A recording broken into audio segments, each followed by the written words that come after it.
तथा च उत्क्रामता आत्मना सह तस्यापि उत्क्रमणात् उक्तम ही, तो इसके बारे में कहा भी है बृहदारण्यक में, तम उत्क्रामंतम प्राणो अनुत्क्रामति। तम उत्क्रामंतम, उसके उत्क्रमण करने पर, प्राण अनुत्क्रामति, प्राण भी उत्क्रामति होना चाहिए ना, ये प्राण भी उत्क्रमण करने लगता है। आत्मा के उत्क्रमण करने पे प्राण भी उत्क्रमण, हाँ अनु है ये, प्राणो अनु उत्क्रामति ऐसे है ये, तो प्राण भी उसके पीछे पीछे अनुक्रमण करने लगता है, अनु उत्क्रामति। अथ ते प्राणाश्च चक्षुरादय शरीरे किम अधिष्ठानः सन्ति, तो कह रहे हैं ये जो प्राण आदि हैं, जैसे चक्षु आदि इंद्रियों के तो अपने अपने अधिष्ठान हैं, चक्षु का गोलक अलग है, श्रोत्र का अलग है, तो बोले इसका कौन सा अधिष्ठान है, ये जो 5 प्राण हैं। अथ ते प्राणः चक्षुरादयः शरीरे किम अधिष्ठानः सन्ति, किस अधिष्ठान से रहते हैं ये, तो कहा ज्योतिराद्यधिष्ठानम तु तदा मननात्, ज्योति आदि अधिष्ठानम, ये जो चक्षु आदि हैं, अथ ते प्राणः चक्षुरादयः, ये जो चक्षु आदि प्राण हैं, अब यहाँ प्राण का मतलब क्या है, इंद्रियां, तो ये जो चक्षु आदि इंद्रियां हैं, ये शरीरे किम अधिष्ठाना, इनका शरीर में अधिष्ठान कौन सा है, ये कहाँ रहती हैं, क्योंकि ये चक्षु आदि भी तो स्थूल निकल के जाती हुई दिखती नहीं है ना, और इंद्रियां तो निकल गई, आंख देखती भी नहीं है, तो ये रहती कहाँ है, चक्षु इंद्रिय कहाँ रहती है, आंख तो यहीं की यहीं है, तो फिर भी वो सूक्ष्म है तो निकल गई, तो ये कहाँ रहते हैं, ये पूछ रहे हैं ये। तो कहा ज्योतिरादि अधिष्ठानम, ज्योति आदि, आदि कहने से फिर बाकी के 4 महाभूत भी आ जाएंगे, तो 5 महाभूत ये ही इनका अधिष्ठान है। ज्योतिरादि अधिष्ठानम तु तद आमननात्, तो ऐसा ही वेद का भी प्रमाण है, जैसा हम बता रहे हैं वेद भी ऐसे ही कह रहा है। तेषां चक्षुरादीनां सर्वेषां प्राणानां ज्योतिरादि किल अग्नि प्रभृति, ज्योति का मतलब है यहाँ पर अग्नि, ये जो सभी चक्षु आदि इंद्रियां हैं, सर्वेषां प्राणानाम, इन सब इंद्रियों का, यहाँ प्राण का मतलब है इंद्रियां, इन सब इंद्रियों का ज्योतिरादि किल अग्नि प्रभृति ही, ज्योतिरादि का मतलब क्या है, अग्नि इत्यादि, इत्यादि मतलब पंचभूत, भूत पंचकम अधिष्ठानम तु खलु अस्ति, ये जो चक्षु आदि 5 इंद्रियां हैं, ये पांचों पंचभूतों में रहती हैं, पंचभूत ही इसके इनके अधिष्ठान हैं। नहीं ते निरधिष्ठानः, ये निरधिष्ठान नहीं है चक्षु आदि इंद्रियां, बल्कि इनके 5 भूत अधिष्ठान हैं।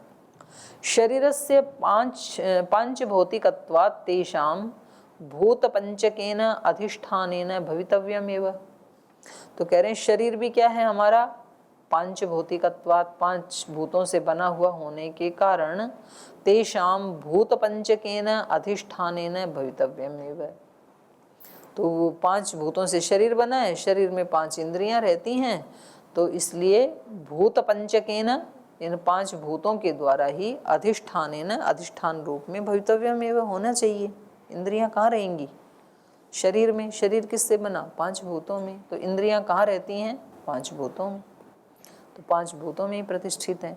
तद आमननात्, और ऐसा ही श्रुति का प्रमाण होने से, तथा भूतस्य अधिष्ठानस्य श्रुतौ प्रतिपादनात्, इसी प्रकार के 5 भूतों के अधिष्ठान का वेद के द्वारा प्रतिपादन किए जाने से, वेद में प्रतिपादन किए जाने से, तद यथा, जैसे वेद कहता है, अग्निर्वाग भूत्वा मुखम प्राविशत, अग्नि जो है वो वाणी बनकर मुख में प्रवेश कर गई, वायु प्राणो भूत्वा नासिके प्राविशत, और वायु जो है वो प्राण होकर के नासिका में प्रवेश कर गया, आदित्य चक्षु भूत्वा अक्षिणी प्राविशत, और जो सूर्य है वो चक्षु होकर के आँख में प्रवेश कर गया। तो इसी प्रकार से श्रोत्र कान में ऐसे लगा लेना चाहिए, और पृथ्वी त्वचा में। एते चक्षुरादय प्राणः भोग साधनतया शरीरे केन सह संबद्धाः प्रवर्तन्ते। तो कहा ये जो चक्षु आदि इंद्रियां हैं, प्राण हैं, ये भोग साधनतया, भोग के साधन होते हुए, भोग के साधन होते हुए भी शरीरे, शरीर में केन सह संबद्धाः, किसके साथ संबद्ध होकर के ये रहते हैं। केन सह संबद्धाः प्रवर्तन्ते, अपना व्यवहार करते हैं, किसके साथ जुड़ करके अपना व्यवहार करते हैं। ये मुख्येन प्राणेन आहोस्वित जीवात्मना इति आकांक्षायाम उच्यते। बोले ठीक है, ये जो चक्षु आदि इंद्रियां हैं ये इसके साधन हैं जीवात्मा के, और भोग के साधन होने के कारण ये शरीर में रहते हुए आत्मा को उसके भोग और अपवर्ग की प्राप्ति कराते हैं। लेकिन हम ये पूछना चाहते हैं कि इनका मास्टर कौन है, इंद्रियों का कौन संचालित करता है इनको, प्राण संचालित करता है या आत्मा। तो इनका सुन लेते हैं, ठीक है, क्योंकि दोनों ही प्रकार की संभावनाएं हो सकती हैं ना, हमें तो पता नहीं है। हमारी चक्षु को देखने की शक्ति प्राण से मिल रही है कि आत्मा से मिल रही है, नहीं पता है, सीधा बोलो ना, समझ में आता ही नहीं है ना। अंदर से प्राण की अनुभूति या आत्मा की अनुभूति सब मिला जुला काम है, मिक्सअप है, सब अलग अलग तो है नहीं, तो हमें नहीं पता चल रहा है। तो ये इन्होंने पूछा कि ये किससे संचालित होते हैं, इनको कौन चलाता है, प्राण चलाता है कि आत्मा चलाती है। तो उत्तर दे रहे हैं प्राणवता शब्दात, कह रहे हैं ये इंद्रियां प्राणवता, मुख्य प्राण के साथ जुड़ते हुए, शब्दात, जो शब्दादि विषय हैं उनके माध्यम से ये आत्मा से जुड़ते हैं। तो मतलब दोनों ही जुड़े हुए हैं। विषयों के साथ जोड़ने की जो क्रिया है वो तो मुख्य प्राण से ही होगा। प्राण निकल जाए तो चक्षु कैसे देखेगा, और वो ज्ञान लेकर के मन के पास आते हैं, और फिर मन के बाद वो बुद्धि, और बुद्धि से फिर आत्मा के पास। भोगावसाना चिदावसाना भोगा, भोग कहाँ है, चेतन पर्यंत उनका अवसान होता है, चेतन को मिलकर के फिर अवसान हो जाता है। तो इसलिए कह रहे दोनों हैं ये। प्राणवता प्राणिना प्राण स्वामिना प्राण धारणम कुर्वता जीवात्मना सह संबद्धाः ते चक्षुरादय प्राणा भोग साधनतया प्रवर्तन्ते।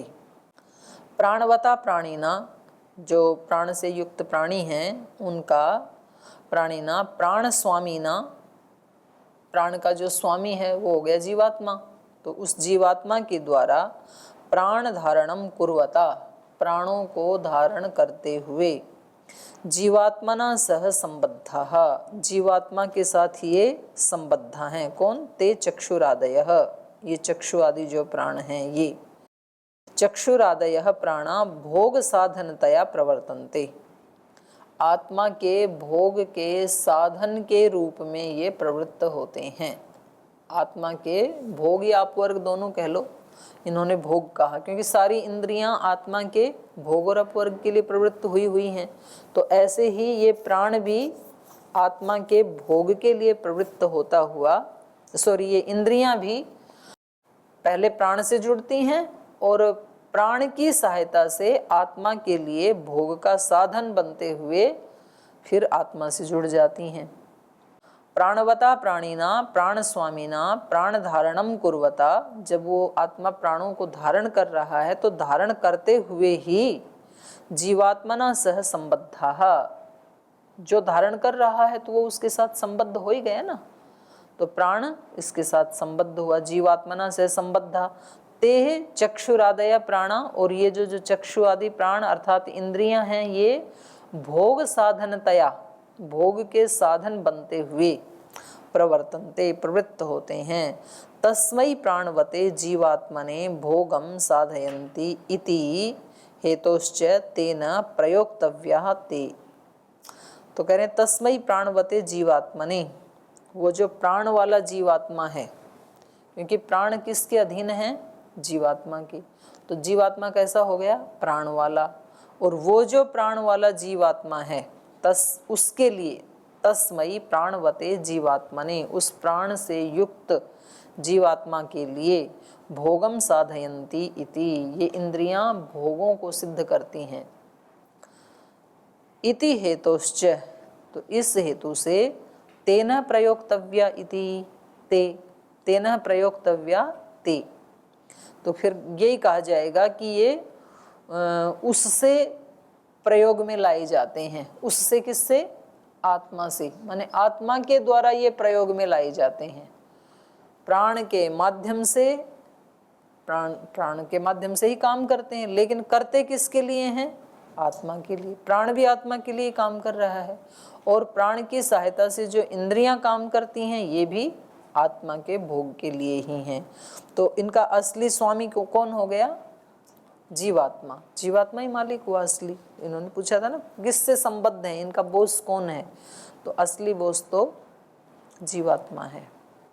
कुतः, कैसे पता लगा? श्रुति वचनात्, श्रुति वचन से। श्रुतौ खलु जीवात्मा ही भोक्ता अभिहितः, क्योंकि श्रुति में जीवात्मा को ही भोक्ता बताया है, क्योंकि ये तो भोगों को उपलब्ध करवाते हैं साधन तो, और भोग किसके लिए? जीवात्मा के लिए। तो जिसके लिए भोग उसी के लिए ये सारे साधन हैं। फिर तद यथा, तो वेद का ये उदाहरण दे रहे हैं। द्वा सुपर्णा सयुजा सखाया समानम वृक्षम परिशस्व जाते तयोरन्य पिप्पलम स्वादुवत्ति अनशनन अन्यो अभिचाकशीति। तो ये आपने कई बार पढ़ा ही है। तो इनमें एक जो है परमात्मा, वो तो अनशनन अन्य अभिचाकशीति, वो भोग नहीं करता है। हैं तो दो चेतन, लेकिन उनमें से एक भोग करता ही नहीं है, चुपचाप बैठा रहता है, देखता है इस भोग करने वाले को। और दूसरा स्वादु पिप्पलम अत्ति, ये सारे भोग करता है, स्वादु स्वादु फलों को खाता है ये। तो एक दो व्यक्ति बैठे हों और उनमें से एक तो खूब सारे उसके सामने सामान, मिठाई, फल सब रखे, उसको खा रहा है उठा उठा करके, और दूसरा बेचारा टुकर टुकर देखे जा रहा है। तो ज़्यादा मौज किसकी? खाने वाले की कि देखने वाले की? ज़्यादा सुख किसको? आपके सामने रखें और कोई दूसरा खाता रहे, आप देखें टुकर टुकर, तो सुख ज़्यादा किसको मिलेगा? लेकिन क्योंकि उसको वो सुखों को चाहता ही नहीं है, सुखातीत है, तो ये बेचारा देखता रहता है। हम अपने स्तर से बेचारा कह रहे हैं, क्योंकि हमें लगता है कि जिसको भोग मिले वो सुखी, ना मिले तो दुखी, तो इसलिए लग रहा है इसे। तो यहाँ वेद में क्या कहा? आत्मा को भोक्ता कहा ना, क्योंकि जीवात्मा तो भोक्ता है नहीं, और शरीर में चेतन तो दो ही हैं, और बाकी तो सब शरीर में साधन है। तो चेतन एक परमात्मा, एक आत्मा, तो उनमें से एक खाता नहीं है। तो खाता कौन है? भोग कौन करता है? आत्मा। तो जो भोग करता है उसी के लिए हैं ये सारे। जीवात्मा अत्र भोक्ता प्रतिपादित, तो यहाँ जीवात्मा को ही भोक्ता के रूप में प्रतिपादित किया गया है। और भी एक दे रहे हैं, तथा वैसे ही अथ यत्र एतत् आकाशम अनुविषण्णम चक्षुः स चाक्षुषः पुरुषः दर्शनाय चक्षुः। छांदोग्य उपनिषद का उदाहरण है ये। कह रहे हैं तथा वैसे ही, अथ यत्र एतत् आकाशम, ये जो आकाश है, आकाशम अनुविषण्णम, जिसमें अनुविषण्णम चक्षुः, जो आंख स्थिर हो गई ऐसे आकाश में। तो कहा स चाक्षुषः पुरुष, ये जो स्थिर हो गई इस आंख को जो देखने वाला है वो कौन है? वो आत्मा है, चाक्षुष पुरुष है वो। और दर्शनाय चक्षु, उसके देखने के लिए ये चक्षु है। आंख किसी रूप पे स्थिर हो गई आकाश में, और अब ये आंख मेरी स्थिर हो गई है इस रूप पे, इसको देखने वाला कौन है? इस आंख की स्थिरता को देखने वाला कौन है? आत्मा या चेतन कह लो, जो भी। तो ये इसका देखने वाला है, और इस देखने वाले के लिए ये चक्षु क्या है? साधन है। तो जिसके लिए साधन है तो वही तो भोक्ता हुआ ना। तो ये दूसरा उदाहरण इन्होंने देके बता दिया कि आत्मा ही भोक्ता है, क्योंकि दर्शनाय चक्षु, उस आत्मा के दर्शन के लिए ये चक्षु है, ये इंद्रियां उसके दर्शन के लिए, दर्शन के लिए मतलब भोग के लिए हैं, तो वही भोगता है। अथ यो वेद इदम जिघ्राणी स आत्मा गंधाय घ्राणम। और कह रहे हैं कि जो ये अपने मन में सोचता है, अथ यो वेद, जो ये सोचता है, इदम जिघ्राणी, मैं इसको सूंघूं, और ऐसा सोच करके स आत्मा गंधाय घ्राणम, तो फिर वो गंध की तरफ जाना चाहता है, गंध को सूंघना चाहता है। तो उस गंध के इच्छुक आत्मा के को गंध का ज्ञान कराने के लिए गंधाय घ्राणम, उस गंध के लिए घ्राण क्या है? साधन है। तो ये कहना चाह रहे, इन्होंने पूछा था ना कि भाई ये सारी जो इंद्रियां हैं ये किससे संबंध हैं? प्राण से संबद्ध हैं कि आत्मा से संबद्ध हैं? तो उत्तर क्या दिया? आत्मा से संबद्ध हैं, क्योंकि प्राण भी एक साधन है और प्राण के साथ जुड़ते हुए जो इनका भोक्ता है इन विषयों का, तो उसी से ये संबद्ध हैं। तो असली मालिक वो ही है। अन्य हेतु हो, और ये आत्मा से ही संबद्ध हैं, इसके लिए एक और हेतु दे रहे हैं। तस्य च नित्यत्वात्, जीवात्मा के नित्य होने से भी जीवात्मा ही भोगता है। तो नित्य होने से कैसे भोगता है वो?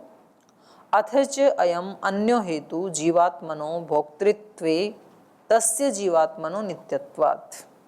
कह रहे हैं ये जीवात्मा भोगता है, उसके भोक्तृत्व में, वो उसके भोक्ता होने में एक और हेतु दे रहे हैं, और वो हेतु है तस्य जीवात्मनः नित्यत्वात्, उस जीवात्मा के नित्य होने से। नित्य ही जीवात्मा प्राणो अनित्य, क्योंकि जीवात्मा नित्य है तो वही भोक्ता हो सकता है। प्राण तो क्या है? अनित्य है। प्राण कभी रहता है शरीर में, कभी नहीं रहता है, और दूसरी इंद्रियों में भी प्राण कभी रहता है, कभी नहीं रहता है। शरीर के किसी किसी अंग में प्राण नहीं रहता है तो शरीर सूख जाता है, लेकिन मरता नहीं है। लेकिन आत्मा निकल जाएगा तो मर जाएगा। तो प्राण क्या हो गया? अनित्य। आत्मा की दृष्टि से, आत्मा की दृष्टि से प्राण अनित्य हो गया, क्योंकि प्राण कभी कभी किसी अंग में जाता है, कभी नहीं जाता है। तो उस दृष्टि से कहा इन्होंने। तो भोक्ता वही हो सकता है जो नित्य है। हाँ वही है वृक्ष में भी, पर उसमें क्योंकि चेतन नहीं है तो अपन भोक्ता नहीं दिखा पाएंगे वहां पर, तो इसलिए यहाँ शरीर का लिया। नित्यो ही जीवात्मा प्राणो अनित्य न ही अनित्यो भोक्ता भवितुम शक्नोति। और जो अनित्य होता है वो कभी भी भोक्ता नहीं हो सकता है। क्यों नहीं हो सकता है? तस्य कर्तृत्वात्, क्योंकि जो जो अनित्य है उसको किसी ने बनाया है। तस्य अकर्तृत्वात् न ही अनित्यो भोक्ता भवितुम शक्नोति तस्य अकर्तृत्वात्। जो जो अनित्य है वो भोक्ता नहीं हो सकता है, क्योंकि वो कर्ता नहीं है। कर्ता कौन है? स्वतंत्र है कर्ता।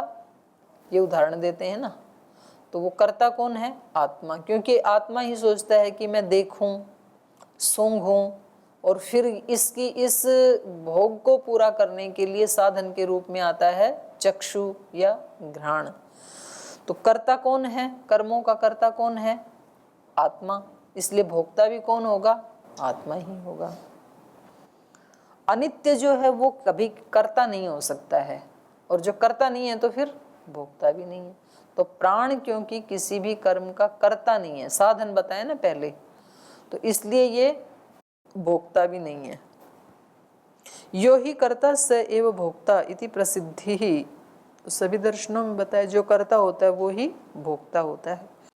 कर्तृत्वम ही ज्ञान पूर्वकम ज्ञस्य स्वतंत्रस्य भवति। तो ज्ञान पूर्वकम ज्ञस्य ही स्वतंत्रस्य ही कर्तृत्वम भवति। कर्तृत्व किसका होता है? जिसके पास ज्ञान हो। ज्ञान होगा तभी तो वो ये सोचेगा कि मैं इस चीज़ को सूंघूं, इस चीज़ को देखूं, इस चीज़ को चखूं। तो उसके पास ये ज्ञान भी होना चाहिए, और दूसरा उसके पास स्वतंत्रता होनी चाहिए।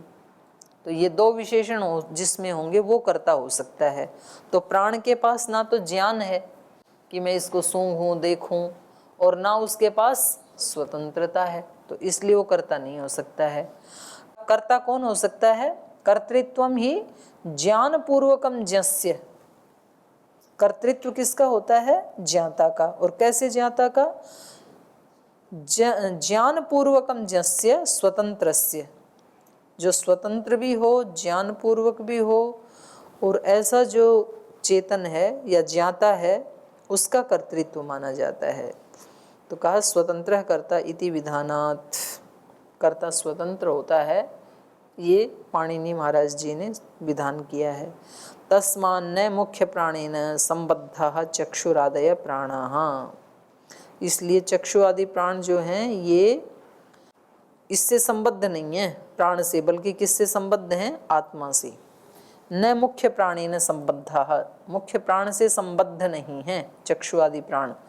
भोग साधनतया प्रवर्तन्ते, भोग के साधन होने के कारण प्राण के द्वारा प्रवृत्त तो होते हैं, अपना व्यापार तो करते हैं प्राण के सहयोग से, किंतु जीवात्मना सह संबद्धा एव भोग साधनत्वम अर्हन्ति।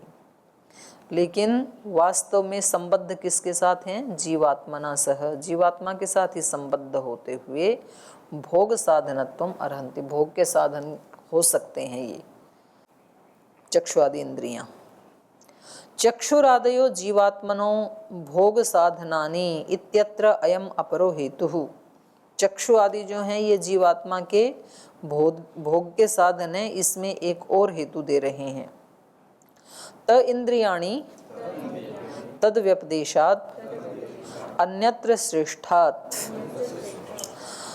त इंद्रियाणि माने वे चक्षु आदि जो इंद्रियां हैं, ते इंद्रियाणि, तद व्यपदेशात्, उसका व्यपदेश होने से, अन्यत्र श्रेष्ठात्, और कह रहे हैं उस मुख्य प्राण से अन्यत्र श्रेष्ठ होने से।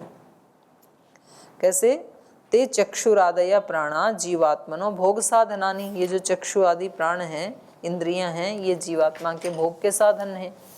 स्व संजया किल इंद्रियाख्ययापि लक्ष्यन्ते, और स्व संजया, इनका अपना जो स्वरूप है, अपना जो नाम है इंद्रियों का, उसके द्वारा इंद्रियाख्यापि लक्ष्यन्ते, इंद्रियों की संज्ञा को भी ये प्राप्त करते हैं। यत्ते चक्षुरादयः प्राणा इंद्रियाणि इति नामना समाख्या बलात् अपि जीवात्मनो भोग साधनानि जीवात्मा ही इंद्र। इंद्रिय मतलब इंद्र के लिए, तो इनकी अपनी खुद की जो संज्ञा है इंद्रिय, ये भी क्या कह रही है कि ये किसी दूसरे के लिए हैं, दूसरे के भोग के लिए। भोक्ता कोई और है, भोक्ता कौन है? इंद्र। और भोग के साधन कौन है? इंद्रियां। इंद्रिय को इंद्रिय कहते ही इसलिए हैं क्योंकि वो इंद्र के लिए हैं। यत्ते चक्षुरादय प्राणा इंद्रियाणि इति नामना, ये जो चक्षु आदि प्राण हैं जिनका इंद्रिय नाम है, इस समाख्या बलात्, इस संज्ञा के सामर्थ्य से भी जीवात्मा न भोग साधनानि, ये जीवात्मा के भोग के साधन हैं, क्योंकि जीवात्मा ही इंद्र है, जीवात्मा ही इनका इंद्र है, स्वामी है। इंद्रियाणि ही इंद्रस्य भवन्ति, यहाँ पर ठीक कर लो है ना, इंद्रस्य होगा, ये इंद्रियस्य नहीं होगा। इंद्रियाणि ही इंद्रस्य भवन्ति तत्प्रसिद्धमेव, इंद्रियां जो हैं वो इंद्र की होती हैं, तो ये तो प्रसिद्ध ही है। तत्प्रसिद्धमेव उक्तम च वेदेपि, और वेद में भी कहा इसको, क्या कहा? इंद्रियाणि शतः क्रतो या ते जनेषु पंचसु इंद्रतानि ते आवृणे। वेद में कहा इंद्रियाणि शतः क्रतो, ये जो इंद्रियां हैं ये किसके लिए हैं? शतः क्रतो, शतः क्रतो माने इंद्र, 100 यज्ञ किए हैं जिसने, क्रतु मतलब यज्ञ, इंद्र वो बनता है जिसके 100 यज्ञ पूरे हो गए। 100 यज्ञ मतलब इसका यदि स्थूल दृष्टि से देखेंगे तो भाई ये याग आदि जो किए जाते हैं तो ये सपत्नीक किए जाते हैं, तो कम से कम शादी होगी तो 15-20 साल में तो होगी, ऐसा तो है नहीं पैदा होते ही हो जाएगी। और मानो उसको करने में भी बहुत खर्चा होता है, एक याग भी करते हैं ना तो उसमें करोड़ों रुपए खर्च होते हैं। तो मानो वो हर साल भी यदि एक याग करे तो भी 80 ही होंगे, 20 साल में तो शादी हुई होगी ना, तो 100 पूरे नहीं होंगे ना। तो ये इंद्र नहीं बन सकता है, माने बहुत कठिन बात है ये 100 पूरे करना। हर साल भी एक करे तो भी, 6 महीने में एक करे तो फिर कर ही नहीं सकता है, तब तो पूरे तो हो सकते हैं, लेकिन वो एक तो लंबे इतने चलते हैं, 2-2 3-3 महीने चलते हैं, फिर उसमें खर्चा इतना। और दूसरा इसका अर्थ ये है कि हमारा हर कर्म ही अपने आप में यज्ञ है। यज्ञ वही श्रेष्ठतमम कर्म। तो जिस व्यक्ति ने 100 साल तक कोई एक भी त्रुटि नहीं की, जिसके सब कर्म यज्ञीय कर्म बन गए, वो आत्मा इंद्र बन सकता है। तो इसलिए इंद्र को क्या कहा? शतक्रतु, 100 यज्ञ पूरे कर देने वाला। तो ऐसा तो इंद्र कभी एक आदि होता है जो देवों का भी स्वामी बन जाता है। तो एक उपाधि है ये, लेकिन बहुत कठिनता से प्राप्त होने वाली उपाधि है।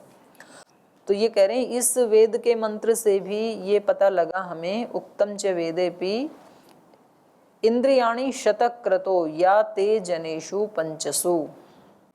इंद्रियां किसकी हैं? शतक्रतो, शतक्रतु की हैं। या ते पंचसु जनेषु, जो ये 5 इंद्रियां हैं ये शतक्रतो इस इंद्र के लिए हैं। इंद्र तानी ते आवृणे, तो वो इंद्र उनको आवृणे स्वीकार करता है, माने उनको मैं अनुकूल बनाऊं, ऐसे करके उनका वर्ण करता है। शब्द शास्त्रे च, और शब्द शास्त्र में अष्टाध्यायी में भी क्या कहा? इंद्रियम इंद्र लिंगम। किमर्थम चक्षुरादयः प्राणः प्राणः संतो अपि इंद्रियाणि उच्यन्ते। तो कहा कि जब ये चक्षु आदि इंद्रियां हैं ये प्राण हैं, तो प्राण होते हुए भी इनको इंद्रियां क्यों कहा? प्राण ही कह देते ना फिर। किमर्थम चक्षुरादयः प्राणः संतः, चक्षु आदि प्राण होते हुए भी इंद्रियाणि किमर्थ उच्यन्ते, इनको इंद्रियां क्यों कहा? प्राणी कह देते। तद व्यपदेशाद अन्यत्र श्रेष्ठात्, तो कह रहे हैं वो प्राण का जो व्यपदेश है वो इंद्रियों के व्यपदेश से श्रेष्ठ होने के कारण, पहले बताया ना इन्होंने कि प्राण क्या है? इंद्रियों से श्रेष्ठ है, ज्येष्ठ है, वरिष्ठ है। तो जब वही श्रेष्ठ है तो वही नाम दे देते, तो इंद्रिय क्यों कहा फिर?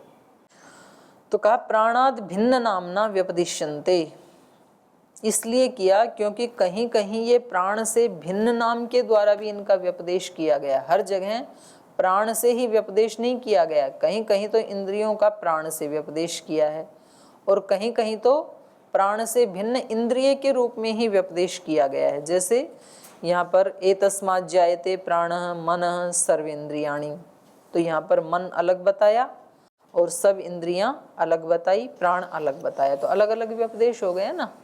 तो फिर इसको इंद्रिय कहना ही पड़ेगा, जब साक्षात वेद ने ही उसका अलग से व्यपदेश कर दिया। एतस्मात् जायते प्राणः, अगर प्राण में ये शामिल हो जाती तो फिर आगे सर्वेन्द्रियाणि ये नहीं कहना पड़ता।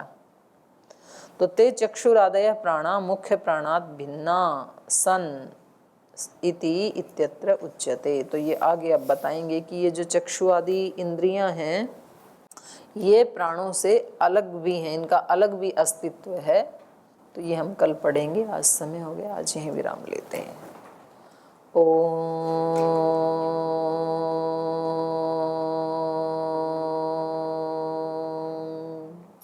शांति शांति शांति। श्री गुरुभ्यो नमः।